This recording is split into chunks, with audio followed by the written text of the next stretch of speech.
হযরত ঈসা রূহুল্লাহ একদিন ঘর থেকে ভ্রমণে বের হলেন, বেড়াতে বের হলেন। পাহাড়ের পদদেশ দিয়ে হাঁটে, পাহাড়ের উপর দিয়ে হাঁটে, হাঁটতে হাঁটতে দেখতে পেলেন একটা সুন্দর পাথর, সাদা দবদবে পাথর। সুবহানাল্লাহ বলেন না।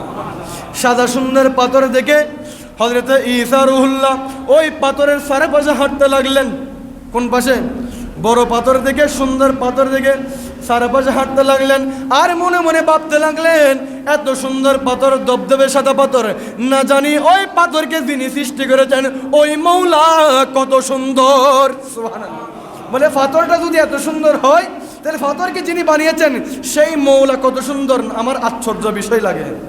আল্লাহ ডাক দিলেন, ও ঈসা রূহুল্লাহ, তুমি পাথর দেখে আশ্চর্য হয়ে গেছো, তোমাকে এমন একটা ঘটনা আমি বর্ণনা করব, এমন একটা ঘটনা জানিয়ে দেব, যেই ঘটনা শুনে তুমি আরো বেশি আশ্চর্য হয়ে যাবা। সুবহানাল্লাহ। ঈসা রূহুল্লাহ বলেন, আল্লাহ কিভাবে সম্ভব? আল্লাহ বলেন, ঈসা, তোমার হাতের মধ্যে যে আসা মুবারক রয়েছে, যে লাঠি মুবারক রয়েছে, ওই লাঠি দিয়ে পাথরের মধ্যে আঘাত করো, বাড়ি মারো। জোরে বলুন সুবহানাল্লাহ। ঈসা রূহুল্লাহ আল্লাহর কথা শুনে ওই আসা মুবারক দিয়ে, লাঠি মুবারক দিয়ে সাদা পাথরের মধ্যে আঘাত করতে দেরি ওই পাথরে ফেটে দুই টুকরা হয়ে গেছে। এমনি সাধারণ পাথর লাঠি দিয়ে বাড়ি মারলে ভাঙবে, বড় বড় হাতুড়ো দিয়ে বাড়ি মারলেও কষ্ট হয়ে যায় ভাঙতে, কিন্তু নবীর নবুয়তের হাত বাড়ি দেওয়ার সাথে পাথর কি হয়ে গেছে? এখানেও নবীর শান। পাথরের দুই টুকরা হয়ে গেল।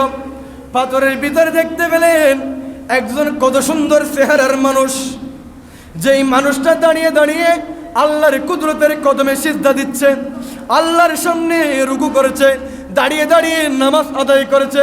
সুবহানাল্লাহ বলেন না। ওই মানুষের সামনে একটা আঙ্গুর গাছ রয়েছে। কি গাছ? আঙ্গুর গাছ রয়েছে।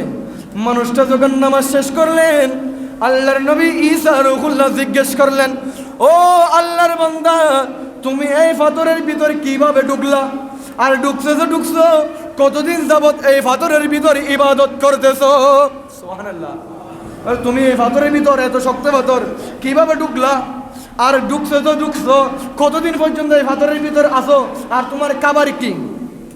ওই আল্লাহর বান্দা বলতে লাগলেন, ও ঈসা রূহুল্লাহ, আমি এই পাথরের ভিতরে 400 বছর যাবত আল্লাহর ইবাদত করতেছি। কয় বছর? 400 বছর আল্লাহর ইবাদত করতেছি, আল্লাহর জিকির করি, কোনোদিন মিথ্যা বলি না, কোনোদিন অন্যায় করি না, কোনোদিন আল্লাহর ধর্মের বহির্ভূত কাজ করি না। আর আমার যখন ক্ষুধা লাগে, আমার সামনে যে খেজুর গাছ আছে, যে আঙ্গুর গাছ আছে, ওই আঙ্গুর গাছ থেকে আঙ্গুর ফেরে আমি আহার করি। সুবহানাল্লাহ। আল্লাহর নাম রাজ্জাক। নাম কি? রাজ্জাক। আল্লাহ পাথরের ভিতরেও ওই বান্দার খাবার বন্ধ করে নাই। এখন তো আমরা একটু থেকে একটু হয়ে গেলে আমরা হতাশা হয়ে যাই, ডিপ্রেশনে চলে যাই, ঠিক কিনা? আল্লাহ বলতেছেন, লা তাকনাতু মির রাহমাতিল্লাহ। ও বান্দা, লা তাকনাতু মির রাহমাতিল্লাহ, আমি আল্লাহর রহমত থেকে নিরাশ হইও না, আমি আল্লাহর রহমতের আশা ছেড়ে দিও না। তুমি যত বিপদে পড়ো না কেন, আমি আল্লাহর উপর তাওয়াক্কুল করবা, আমি আল্লাহ তোমার সকল সমস্যার সমাধান দিয়ে দেব। জোরে বলুন সুবহানাল্লাহ। ওই মানুষটা বলতে লাগলেন, ও আল্লাহর নবী ঈসা রূহুল্লাহ, আমি 400 বছর ধরে এই পাথরের ভিতর আছি, আল্লাহর ইবাদত করি।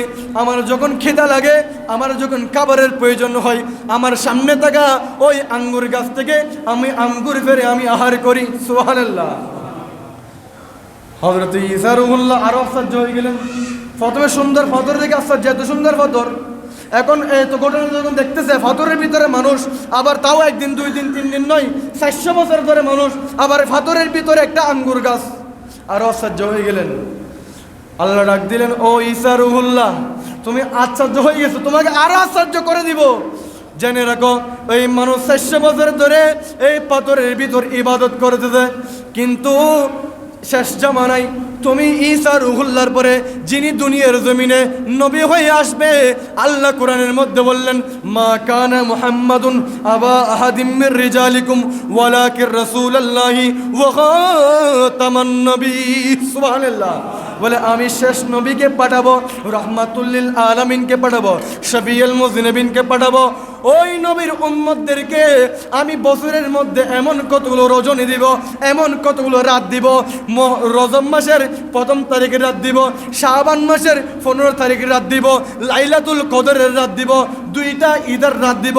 ওই রাতের মধ্যে আমার বান্দারা যদি খালেস নিয়তে আমি আল্লাহর ভক্তি বিশ্বাস নিয়ে, আমি আল্লাহর ভয় নিয়ে, অন্তরে ভয় নিয়ে যদি তারা দিনের বেলায় রোজা রাখে এবং রাতের বেলায় যদি আল্লাহর ইবাদত করে, নামাজ আদায় করে, কোরআন তেলাওয়াত করে, এক রাতের বিনিময়ে আমি আল্লাহ ওই বান্দার মতো 600 বছরের ইবাদতের সওয়াব দিব।